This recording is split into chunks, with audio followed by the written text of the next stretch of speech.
الذي أرسله بالحق بشيرا ونذيرا وداعيا إلى الله بإذنه وسراجا منيرا. أما بعد فقد قال الله تبارك وتعالى في كلامه المجيد وفرقانه الحميد. أعوذ بالله من الشيطان الرجيم. بسم الله الرحمن الرحيم. وما من دابة في الأرض إلا على الله رزقها ويعلم مستقرها ومستودعها كل في كتاب مبين. صدق الله مولانا العظيم صلى الله عليه وسلم. আল্লাহ রব্বুল ইজ্জত আমাদেরকে অত্যন্ত স্নেহ করে মায়া করে আমাদের প্রতি রহম করে দুনিয়ার সকল ব্যস্ততা থেকে মুক্ত করে আল্লাহর পবিত্র হুকুম জুমার নামাজ আদায় করার জন্যে তারই পবিত্র ঘর মসজিদে এসে উপস্থিত হবার তৌফিক দান করেছেন। কোরআন ও হাদিসের আলোকে কিছু কথা বলার ও শোনার জন্যে তৌফিক দান করেছেন। সেজন্য আমরা সর্বপ্রথম সেই মহান স্রষ্টার দরবারে শুকরিয়া আদায় করত আমাদের অন্তর থেকে পাঠ করি আলহামদুলিল্লাহ। মুআজ্জাজ মুসল্লিয়ানে কেরাম, আমি আপনাদের সামনে সূরা হুদের 6 নম্বর আয়াত পাঠ করেছি। এই আয়াতের মধ্যে আল্লাহ তাআলা আমাদের রিজিকের দায়িত্ব নিছেন এ মর্মে তিনি মেসেজ দিয়েছেন। আল্লাহ রব্বুল আলামিন বলেন, ওয়ামা মিন দাব্বাতিন ফিল আরদি ইল্লা আলাল্লাহি রিজকুহা ويعلم مستقرها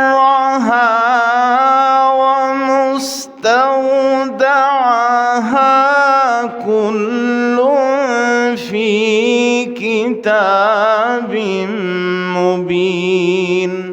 আল্লাহ পাক রব্বুল আলামিন বলেন, ওমা মিন দাব্বাতিন ফিল আরদি ইল্লা আলাল্লাহি রিজকুহা। এই পৃথিবীতে বিচরণকারী এমন কোনো প্রাণী নাই যার রিজিকের দায়িত্ব আল্লাহ তাআলা নেন নাই। এই পৃথিবীতে যত বিচরণকারী প্রাণী আছে সবার রিজিকের দায়িত্ব হলো আল্লাহর কাছে। আল্লাহ সবার রিজিকের দায়িত্ব নিয়ে নিছেন। ওয়া ইয়ালামু মুস্তাকাররাহা ওয়া মুস্তাউদাআহা। আল্লাহ তাআলা প্রতিটা পানির, প্রতিটা জীবন্ত প্রাণীর স্থায়ী এবং অস্থায়ী ঠিকানা সম্পর্কে অবগত আছেন। তার স্থায়ী ঠিকানা কোনটা, তার অস্থায়ী ঠিকানা কোনটা, সব কিছু আল্লাহ তাআলা জানেন। আমরা যেই রকম দুনিয়াতে যতক্ষণ এখানে আসি ততক্ষণ আমার রিজিকের ব্যবস্থা এখানে যারা আছে তারা করে। আবার যখন এখান থেকে আমি অন্য জায়গায় চলে যাব, সে আমার আর ব্যবস্থা করতে পারবে না, ওই জায়গায় গিয়ে আমি আমার নিজের মতো ব্যবস্থা করে নিই। অথবা আমি যদি না জানায়া যাই তাহলে সে আমার খবর জানে না যে আমি কোথায় গেলাম। তাহলে আমি যদি তাকে না জানায়া ঢাকায় চলে যাই, চিটাগাং চলে যাই, সিলেট চলে যাই, সে আমার খবর জানবে না। এজন্য সে আমার রিজিকের ব্যবস্থাও করতে পারবে না। কিন্তু আল্লাহ, আপনি যেখানেই থাকেন না কেন, যেখানেই যান না কেন, আপনার ইহ জগতের ঠিকানা হোক, পরজগতের ঠিকানা হোক, সব কিছু আল্লাহ জানেন এবং সব জায়গার রিজিকের দায়িত্ব আল্লাহ নিয়েছেন। কুল্লুম ফি কিতাবিম মুবিন, আমি আমার বান্দাকে কতটুকু রিজিক দিব, কিভাবে রিজিক দিব, সব আল্লাহ তাআলা আগে থেকেই লৌহে মাহফুজে লিখে রাখছেন। সব লৌহে মাহফুজে লেখা যে আমার বান্দার কাছে কিভাবে রিজিক আসবে, কোন রিজিকটা আসবে, সব কিছুই আল্লাহ তাআলা আগে থেকে লিখে রাখছেন। যখন দায়িত্ব আল্লাহ নিলেন তখন আর চিন্তা কিসের? রিজিক বলা হয় কাকে? আবিধানিক অর্থ রিজিকের প্রত্যেক ওই জিনিস যার দ্বারা প্রাণী উপকার হাসিল করে তাকেই রিজিক বলে। আর পরিভাষায় রিজিক বলা হয় আল্লাহর পক্ষ থেকে প্রত্যেক এমন জিনিস যার দ্বারা প্রাণী উপকার হাসিল করে তাকেই রিজিক বলে। রিজিকের সম্পর্ক শুধুমাত্র খাবার দাবারের সাথে না। আমি যে পোশাক পরি, টুপি দেই, আমি যে চলি, আমি যে ঘুমাই, আমি যা কিছু করি দুনিয়াতে সবই রিজিক। কারণ রিজিক বলা হয় প্রত্যেক ওই জিনিসকে যার দ্বারা আপনি উপকার হাসিল করেন। এখন আপনি ঘুমের মাধ্যমে আপনার উপকার হলো না হয় নাই? হয়েছে।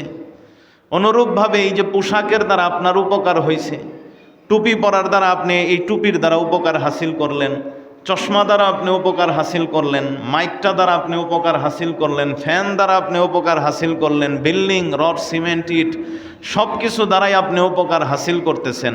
আপনার পায়ে চলার দ্বারা আপনি উপকার হাসিল করছেন, এই হাত দ্বারা আপনি কিছু কাজ করলেন, এটার মাধ্যমেও আপনি উপকার হাসিল করলেন। মোট কথা দুনিয়াতে যা আছে সবই রিজিক। এই রিজিকের মধ্যে খাস হইল ভাত টাত যেটা আমরা খাই, এটাকে আমরা রিজিক মনে করি। শুধু এইটাকে আমরা রিজিকের মধ্যে সীমাবদ্ধ করি, অথচ রিজিক শুধু এতটুকুই নয়। রিজিক আমার জীবনের সাথে যা কিছু জড়িত আছে, যে সব জিনিস দ্বারা আমি উপকার হাসিল করি, এই সব কিছুই হলো রিজিক। তো রিজিক যেহেতু একটা আম ব্যাপক শব্দ, এজন্য আপনি অন্যের জিনিস দ্বারাও উপকার হাসিল করতে পারেন। সেটা আপনার মালিকানায় নাই, তারপরেও আপনি উপকার হাসিল করলেন। তার মানে বোঝা গেল রিজিকটা রিজিক হওয়ার জন্য মালিকানা হওয়া শর্ত না। রিজিকটা রিজিক হওয়ার জন্য আপনার মালিকানায় থাকা শর্ত না। যেরকম মসজিদের পানি, এটা কিন্তু আপনার মালিকানায় নাই, এটা ওয়াকফের মাল। এখন আপনি মসজিদের পানি দ্বারা উপকার হাসিল করলেন, একটু পান করলেন, এটা তো আপনার মালিকানায় ছিল না, এটা তো মসজিদের মালিকানাধীন সম্পদ।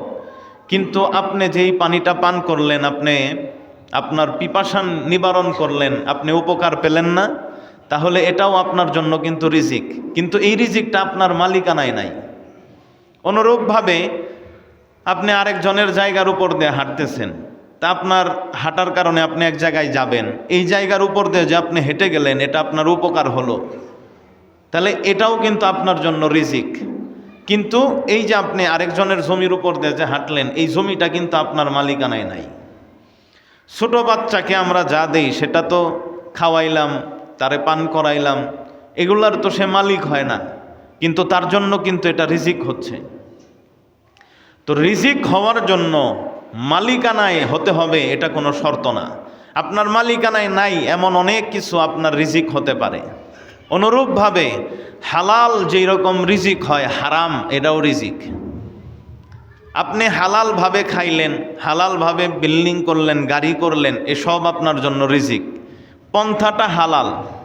কিন্তু আপনি হারামভাবে উপার্জন করলেন, হারামভাবে আপনি বিল্ডিং করলেন, হারামভাবে আপনি গাড়ি কিনলেন, হারামভাবে আপনি টাকা পয়সা হলো লক্ষ লক্ষ কোটি কোটি, এই সব কিছুই আপনার রিজিক না?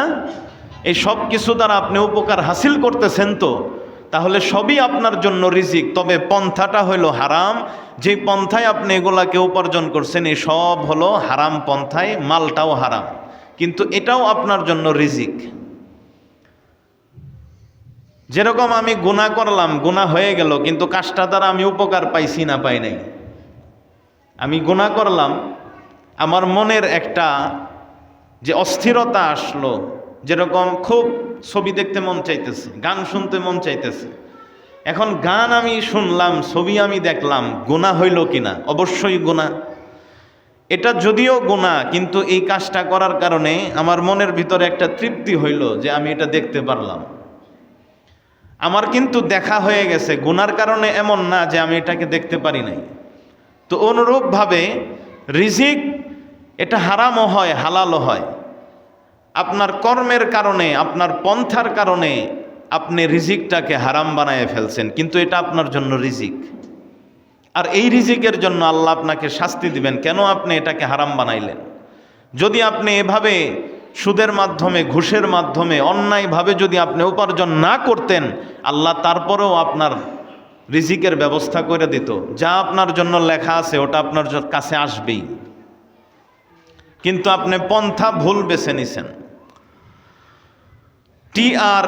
মালথুস সে 1798 খ্রিস্টাব্দে বলেছিল, পৃথিবীতে যা রিজিক আছে, যত ধান, যত গম, যত সবজি আছে, যত মাছ আছে, এই সব কিছু 30 বছর পর্যন্ত মানুষেরা ভোগ করতে পারবে। 30 বছর পরে আর মানুষ কিছুই ভোগের তাদের সামগ্রী থাকবে না, তারা অনাহারে ক্ষুধায় মৃত্যু বরণ করবে, খাদ্য কষ্টে তারা মৃত্যুর ডাকে সাড়া দিবে। এটা তার গবেষণা ছিল, টি.আর. মালথুসের। কিন্তু তার 30 বছর পার হওয়ার পরেও দেখলো যে মানুষ ঠিক মতোই আছে, কিছুই হয় না। আবার 1998-তে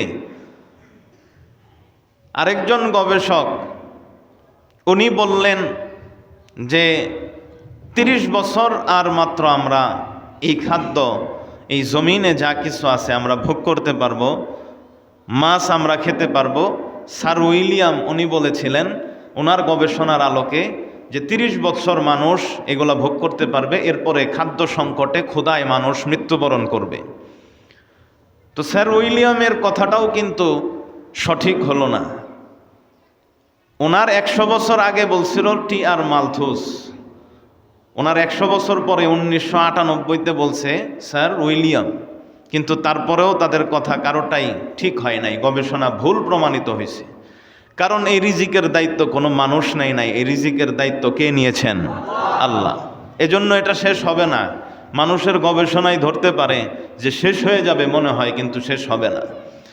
সুলাইমান আলাইহিস সালাতু ওয়াস সালামের রাজত্ব ছিল খুবই সুন্দর, রাজ্য ব্যবস্থা ছিল খুবই বিন্যস্ত। উনি একবার চিন্তা করলেন যে আমার অধীনে আল্লাহ তাআলা মানুষ করে দিছেন, আমার অধীনে জিন্নাতও আছে, আমার অধীনে পাখিও আছে, সবাই আমার হুকুমে চলে।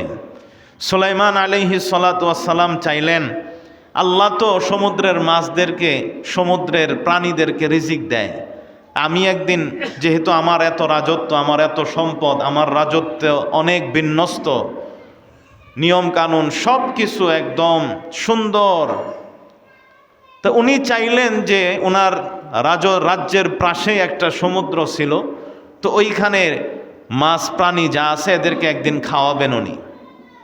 এই ভেবে তিনি খাবার দাবারের আয়োজন করলেন। আল্লাহকে বললেন, আল্লাহ আমি এই সমুদ্রের প্রাণীদেরকে একবেলা খাওয়াইতে চাই, যদি আপনার অনুমতি থাকে, আপনি যদি অনুমতি দেন।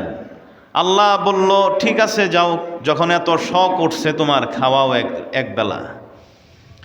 তো হজরতে সুলাইমান আলাইহিস সালাম সব কিছুর ব্যবস্থা করলেন, খাবার দাবার।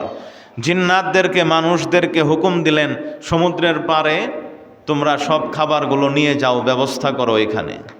সব খাবার নিয়ে আসছে, সারিবদ্ধভাবে রাখছে। সমুদ্র থেকে মাত্র একটা প্রাণী আসছে, মাছের মতো একটা বিশাল আকারের একটা প্রাণী এসে সুলাইমান আলাইহিস সালাম যত খাবারের আইটেমের ব্যবস্থা করছে সব একই খেয়ে ফেলছে।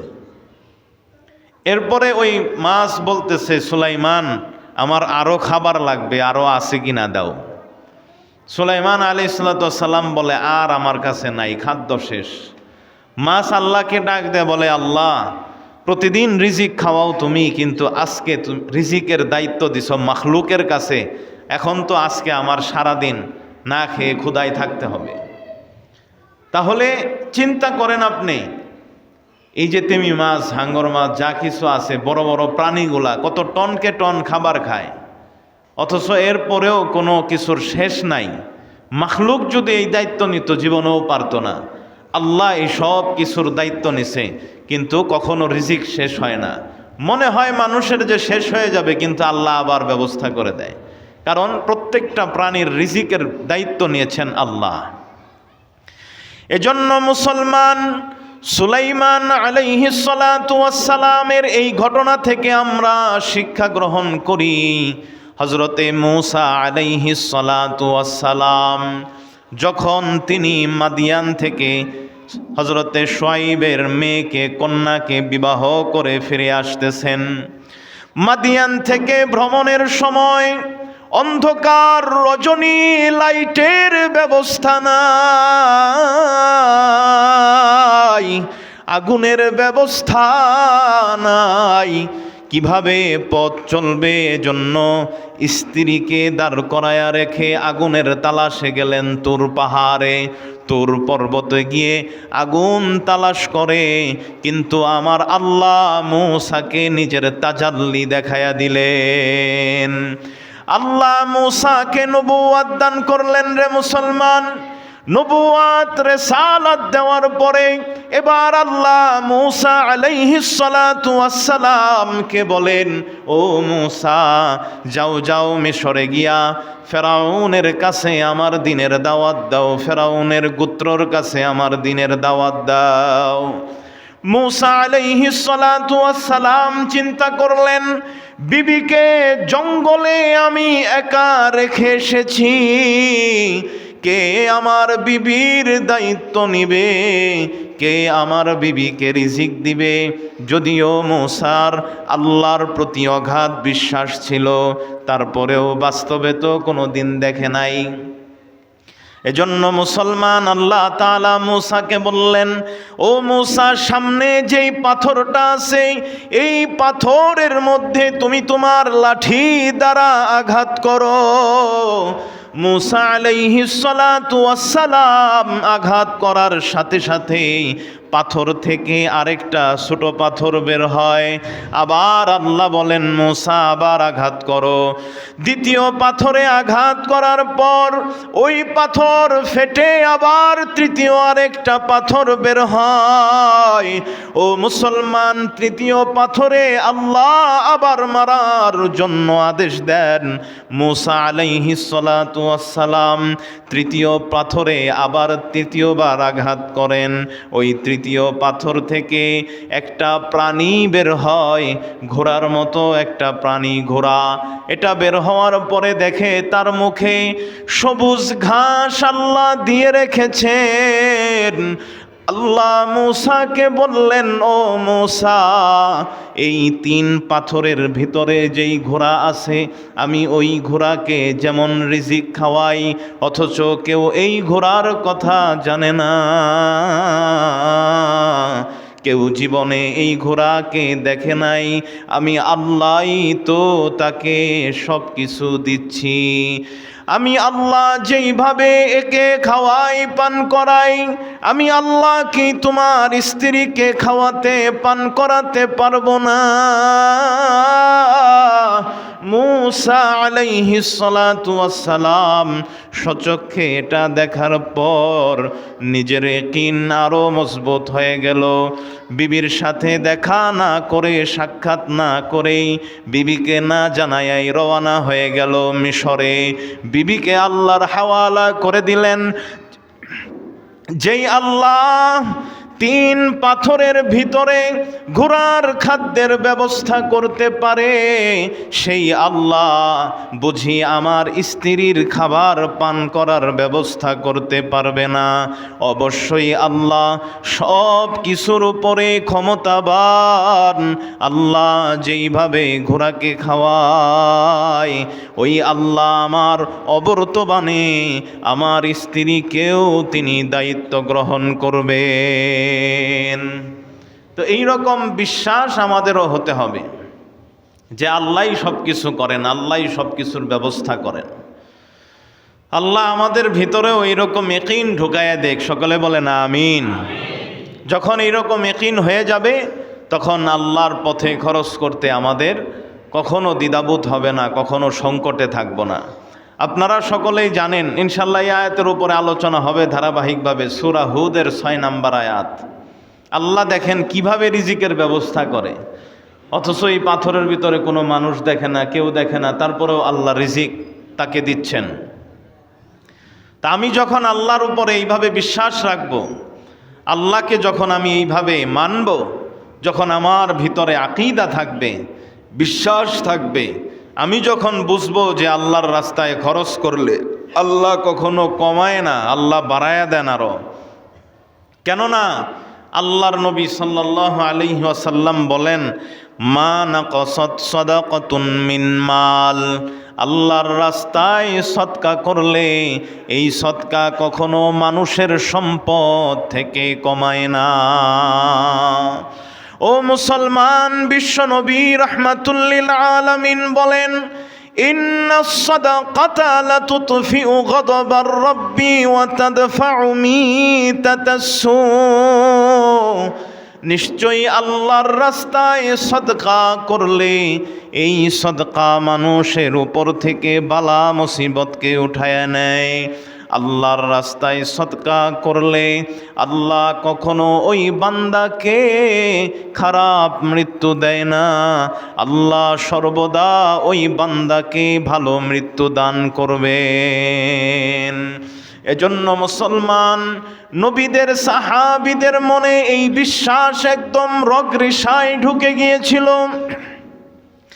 যার কারণে তারা আল্লাহর রাস্তায় খরচ করতে কখনো দ্বিধাবোধ করত না, কখনো চিন্তা ভাবনা করত না। ও মুসলমান, একদিনের ঘটনা আপনাদের সামনে তুলে ধরি। একদিন দুপুরে হযরতে আবু বকর সিদ্দিক রাদিয়াল্লাহু তাআলা আনহু দ্বিপ্রহরে প্রচণ্ড গরমের সময় ঘর থেকে বের হয়ে মসজিদে নববীতে যাবেন। পথের মধ্যে ওমর রাদিয়াল্লাহু তাআলা আনহুর সাথে দেখা। ওমর রাদিয়াল্লাহু তাআলা আনহু বলেন, ও আবু বকর, এই দুপুরে ভরপুর রোদে ঘর থেকে বের হয়ে কেন আপনি মসজিদে আসছেন? তখন আবু বকর বলে, আল্লাহর কসম দিয়ে বলি ওমর, পেটে বড্ড ক্ষুধা, কয়েকদিন যাবৎ খেতে পারি না ঠিক মতো, এজন্য মসজিদের দিকে বের হয়েছি যে কোনো খাবার দাবারের ব্যবস্থা হয় কিনা। ওমর রাদিয়াল্লাহু তাআলা আনহু বলে, আল্লাহর কসম দিয়ে বলি আমিও কয়েকদিন যাবৎ ক্ষুধার্ত, খাবার দাবার নাই, পেটের ক্ষুধায় আমিও বের হয়েছি। দুইজনে মিলে চলতে থাকে, মসজিদে নববীতে যায়। অমনি বিশ্বনবী রাহমাতুল লিল আলামিন বের হয়ে আসেন, নবীজির সাথে তাদের দুইজনের সাক্ষাৎ। ও মুসলমান, বিশ্বনবী রাহমাতুল লিল আলামিন বলেন, কি ব্যাপার, দ্বিপ্রহরে কঠিন রৌদ্রে তোমরা দুইজন এখানে কেন? তখন তারা বলে, ওগো আল্লাহর রাসূল, খাবার দাবার নাই, ক্ষুধার যন্ত্রণায় আমরা কাতর, ক্ষুধার যন্ত্রণায় ঘরে থাকতে পারি নাই, কেননা যা ছিল সবই তো আল্লাহর রাস্তায় খরচ করে দিছি। এখন নিজেরা খাবো এই পরিমাণ কোনো সম্পদ নাই, খাবার দাবার নাই। বিশ্বনবী রাহমাতুল লিল আলামিন বলে, ও আবু বকর ও উমর, তোমাদের মতো আমিও ক্ষুধার্ত, ক্ষুধার যন্ত্রণায় আমিও বের হয়েছি। আমারও ঘরে খাবার দাবার নাই, কেননা আমিও নবী। আমার যা কিছু আছে সবই আমি আল্লাহর রাস্তায় খরচ করে দিয়েছি। বিশ্বনবী রাহমাতুল লিল আলামিন আবু বকর ওমরকে বলেন, আবু বকর ওমর, চলো আমার সাথে আসো। নবীজি সাল্লাল্লাহু আলাইহি ওয়াসাল্লাম তাদের দুইজনকে নিয়ে আবু আইয়ুব আনসারী রাদিয়াল্লাহু তাআলা আনহুর বাড়িতে আসলেন। কিন্তু আবু আইয়ুব আনসারী রাদিয়াল্লাহু তাআলা আনহুর বাড়িতে আজকে নবীজি অনেক পরে আসেন। নবীজি প্রতিদিনই প্রায় আবু আইয়ুব আনসারীর বাড়িতে যাইতেন, আর আবু আইয়ুব আনসারী নবীজির খাওয়ার জন্য দুধ রেখে দিতেন। কিন্তু আজকে যেহেতু নবীজি ঠিক টাইমে আসে নাই, যে টাইমে নবীজি আসেন ওই টাইমে আসে নাই, এজন্য আবু আইয়ুব আনসারী ওই দুধটা নিজের পরিবারের লোকদেরকে খাওয়াইয়া দিছেন। এখন বাড়িতে কিছু নাই। নবীজি সাল্লাল্লাহু আলাইহি ওয়াসাল্লাম দরজায় এসে করাঘাত করেন, আবু আইয়ুব আনসারী ঘরে নাই। নিজের খেজুর গাছের বাগানে তিনি কাজ করতেছেন। ঘর থেকে স্ত্রী বের হয়ে নবীজি এবং আবু বকর ওমরকে অভ্যর্থনা জানালেন। তখন নবীজি সাল্লাল্লাহু আলাইহি ওয়াসাল্লাম বললেন, আবু আইয়ুব আনসারী কোথায়? নবীজির আওয়াজ শুনে আবু আইয়ুব আনসারী বাগান থেকে দৌড়ে দৌড়ে বিশ্বনবীর কাছে আসেন। আসার পর সালাম দিয়ে বলেন, ওগো আল্লাহর রাসূল, আজকে আপনি অটাইমে এসেছেন, এই টাইমে তো আপনি আসেন না। নবীজি বললেন, হ্যাঁ আবু আইয়ুব আনসারী, আমি এই টাইমে আসি না, আজকে লেট করে এসেছি, বিলম্ব করে এসেছি। তখন আবু আইয়ুব আনসারী রাদিয়াল্লাহু তাআলা আনহু বাগান থেকে খেজুর গাছের একটা ডাল পেড়ে নিয়ে আসেন। যেই ডালের মধ্যে পাকা কাঁচা অর্ধ পাকা খেজুর ছিল। বিশ্বনবীর কাছে নিয়ে আসার পর নবীজি বলেন, আবু আইয়ুব, চাইলে তো তুমি আমাদের জন্য কাঁচা খেজুর নিয়ে আসতে পারতা, পাকা অর্ধ পাকা খেজুরগুলো কেন নিয়ে আসলা? আবু আইয়ুব আনসারী বলে, ওগো আল্লাহর হাবিব, আমি চাই, আমার মন চায় আপনাদেরকে কাঁচা পাকা এবং অর্ধ পাকা খেজুর, সব ধরনের খেজুর আমি আপনার সামনে দেব।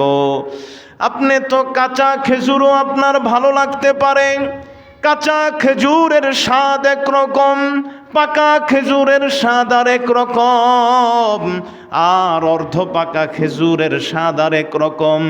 আমি আপনার পূর্ণাঙ্গ মেহমানদারি করতে চাই, এজন্য আমি সব ধরনের খেজুরগুলাই আপনার সামনে নিয়ে আসলাম। ওগো আল্লাহর হাবিব, আপনারা এই খেজুরগুলো খান। এখন আমি আপনাদের জন্য ছাগল জবাই করব, ওই ছাগলের গোশত আমি আপনাদের জন্য ভুনা করব। বিশ্বনবী রাহমাতুল লিল আলামিন বললেন, আবু আইয়ুব, দুধ দেয় এমন ছাগল তুমি আমাদের জন্য জবাই করো না, কেননা দুধ দেয় এমন ছাগল জবাই করলে দুধ আর খাওয়া যাবে না, তোমরাও খেতে পারবা না। এজন্য এমন ছাগল জবাই করবা যেই ছাগল দুধ দেয় না। আবু আইয়ুব আনসারী 1 বছরের একটা ছাগল জবাই করলেন, অর্ধ গোশত তিনি তরকারি রান্না করলেন, আর অর্ধেক গোশত তিনি ভুনা করলেন। স্ত্রীকে বললেন, স্ত্রী আমার, বিশ্বনবী এবং আমার আর 2 মেহমানের জন্য তুমি রুটি বানাও। যখন সব কিছু তৈরি হলো, নবীজির সামনে রুটি আর গোশত আনার পরে বিশ্বনবী একটা রুটি উঠাইয়া তার মধ্যে গোশত দিয়া বলে, আবু আইয়ুব, যাও যাও, এই রুটি নিয়া আমার মেয়ে ফাতেমার ঘরে গিয়া দিয়াসো, কারণ আমার মেয়ে ফাতেমা অনেক দিন যাবত এই রকম খাবার খায় না। আমার মেয়ে ফাতেমা এমন খাবার তার ঘরে নাই, কারণ যা অর্থ সম্পদ আছে সবই তো গরিব দুঃখী আল্লাহর রাস্তায় দিয়ে দেয়। এজন্য আমার মেয়ে ফাতেমার ঘরে গোশত হয় না, রুটি হয় না। কতদিন হয়ে গেছে মেয়ে আমার গোশত রুটি খায় না। আবু আইয়ুব, যাও যাও, এই রুটি গোশত নিয়ে আমার মেয়েকে দিয়ে আসো। বিশ্বনবী রাহমাতুল্লিল আলামিন রুটি গোশত ভক্ষণ করলেন। আবু আইয়ুব আনসারী তাদেরকে খাওয়াইলেন, পান করাইলেন, এরপরে খেজুর দিলেন, তারা খেজুর খাইলেন। বিশ্বনবী রাহমাতুল্লিল আলামিন বলেন, কাঁচা খেজুর, পাকা খেজুর, অর্ধ পাকা খেজুর, রুটি গোশত এভাবে নবীজি বলেন, আর চোখ দিয়া পানি টলটল করে পড়তে থাকে। কেননা কতদিন হলো কাঁচা খেজুরও পায় না, পাকা খেজুরও পায় না, অর্ধ পাকা খেজুরও পায় না, রুটি গোশত তো দূরের কথা। আজকে আবু আইয়ুব আনসারী মনটাকে খুশি করে দিল, এমন আপ্যায়ন আবু আইয়ুব আনসারী করলো। ও মুসলমান, বিশ্বনবী রাহমাতুল্লিল আলামিন খুশি হয়ে গেলেন। এরপরে নবীজি বললেন, এই রিজিক, এই নিয়ামত সম্পর্কে কিয়ামতের দিন আল্লাহ জিজ্ঞাসা করবেন। এই কথা শোনার পরে সাহাবায়ে কেরামের উপরে এটা খুব কঠিন মনে হলো যে আল্লাহ তো আমাদেরকে রিজিক দেন, আমরা যদি এই রিজিকের সম্পর্কে কিয়ামতের দিন জিজ্ঞাসিত হই, তাহলে তো আমাদের কোনো জাহান্নাম ছাড়া ঠিকানা হবে না। অমনেই বিশ্বনবী বললেন, যখন তোমরা খাইবা তখন বিসমিল্লাহ বলে যখন হাত বাড়াইবা, খাবারের পরে যখন বলবা আলহামদুলিল্লাহ, আলহামদুলিল্লাহিল্লাযী হুয়া আশবা'না ওয়া আন'আমানা ওয়া আন'আমা আলাইনা ফাআফদালা, যখন তুমি খাবারের পরে আলহামদুলিল্লাহ বলবা, তখন আল্লাহ এই রিজিক সম্পর্কে কিয়ামতের দিন জিজ্ঞাসা করবেন না।